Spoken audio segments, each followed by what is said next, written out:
Hey up lads and lasses, Damphyre here, back again with some more Infinite Lagrange.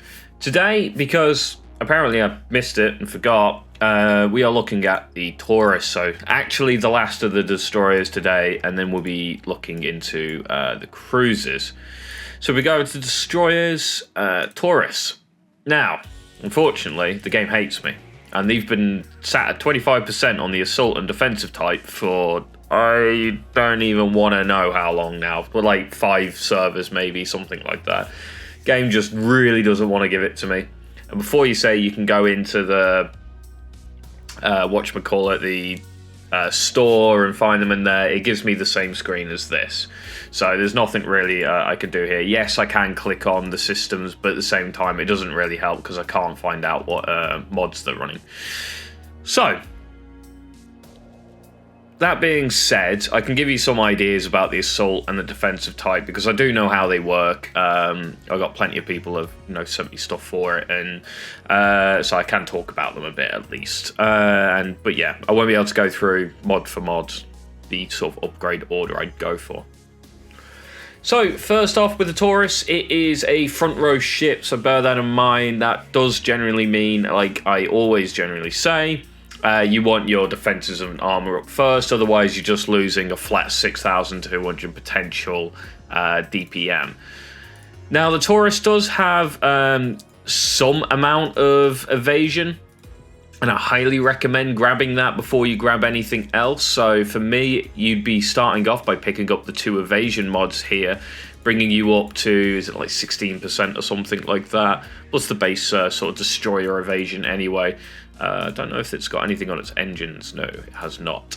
So, bit of evasion available to grab there. Evasion being flat out just damage mitigation, basically, compared to like armor, which is also damage mitigation. But it is like you take a percentage of that damage or something. Evasion just means you dodge it completely. So, generally just better. I then move over, and then I would pick up the 2 HP mods first. Again, this is just going to increase the survivability.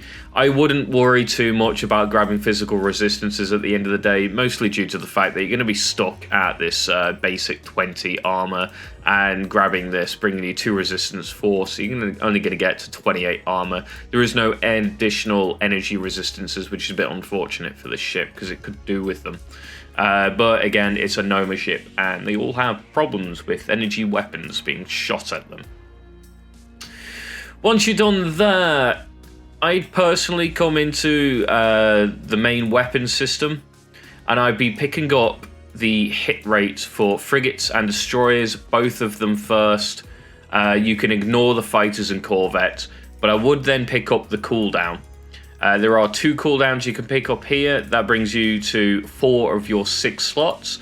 I would then move over to the energy system, where I'd pick up the additional cooldown that is in the energy system before going back to the main weapon, or you can stay on the energy system here for your last 2 slots, where you'll probably be picking up the pulse cannon damage because, again, not a big fan of the system, the strategy on this ship, and obviously your only other choice there is the hit rate. So you will be picking up both damages on this, which isn't too bad. 51 damage per hit, you're going to get another 5.1 damage per hit from one of the upgrades. The second upgrade is going to bring you up to like 60 odd damage, plus 30% weapon damage. And then in the energy system, you can also pick up the other 10% damage here. So it stacks quite nicely and it gets to a reasonable amount. Bear in mind that this is an energy weapon as well. So at the end of the day, you are, ignoring armor and stuff like that. To finish the ship off, you can then come in, pick up the last physical resistance if you fancy it. Again, it's not necessary though. And then I would highly recommend picking up both the cruising speeds here to bring it up to around, I think, 850. I can't remember off the top of my head, but it goes into the 850 fleet quite nicely. So that is the base destroyer, and yeah, the base Taurus. It's good. I use the Taurus in my main fleet on the front line with my heavy cannon Eris, a little bit dodge rate and stuff like that. Doesn't stay alive very often, but while it is alive, it's knocking, a lot of damage downfield at the enemy. So it's definitely worth using, in my opinion. Now, the Assault type basically has a bigger version of the Oxhorn pulse cannon system. It's got more damage output and stuff like that. Only just though, as you can see here, we got 6,210 DPM versus 6,555. But it's more specialized to be hitting cruisers and battle cruisers. It's got a considerably worse sort of ability. You can see here, it's got one of those big main turrets. Similar to this one. So it's like the same Oxhorn system, but it's more catered to anti-large, so cruiser upwards. You have got the reinforced armor system here as well as the base armor system, actually giving you like a flat out better armor increase overall. I'm not entirely sure what mods are on the reinforced system. I believe you lose the dodge rate, so do bear that in mind. You will be losing dodge rate on this variant, but I believe you do gain like considerably better armor. I mean, you start off with 30 anyway instead of 20, so there is that going for it. But no doubt, upgrade system probably similar. Anything to do with hit rates first, then cooldown, then damage as your last. I'm not certain what the strategy is actually on this version of the Assault, which is a bit unfortunate. Defensive type, I have heard, does some AA damage, but genuinely it's not particularly great. It's got, the same armor capabilities almost as the Assault type, but it's got lower damage capability. But it has got, like I said, it's got some AA potential here. We can see it's got 4,400. If you look at the other two, it's almost double. So I have seen it. I have heard of people using it as AA. It does seem to semi-work on AA.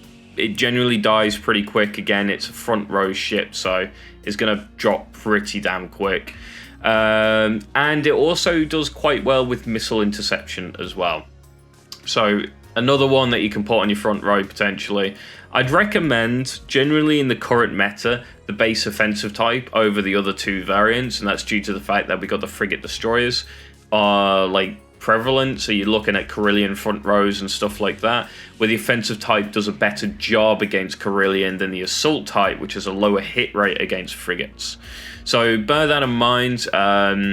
Depending, where you are and what kind of fleets you're facing, maybe you're coming up against big tank fleets, which are battle cruisers and stuff like that, run the Assault Taurus. If you're going against the standard meta fleets, run the offensive type. So that is the Taurus Pulse Cannon Destroyer, as much as I can unfortunately do on it. I would love to show off the Assault type and Defense type a bit better than I have, but at the end of the day, RNGesus has not blessed me. So, thank you guys for watching. Don't forget to like, comment, and subscribe. And I'll catch you next time.